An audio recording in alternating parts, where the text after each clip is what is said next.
Ho hem de fer bé sobre la base també de la feina feta que s'ha fet en el passat i d'aprendre dels errors que també s'han comès en el passat. I crec que aquesta percepció la tenim tots. N'hi ha moltíssimes més coincidències que discrepàncies, si no, no hagués estat possible l'acord.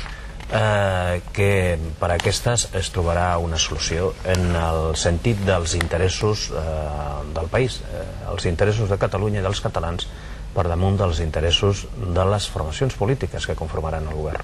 El president manarà, efectivament, coordinarà i dirigirà el govern. I seran les seves funcions. Perquè hi hagi polítiques de progrés i polítiques socials és necessària una economia que funcioni, amb un empresariat que tingui confiança en el seu govern.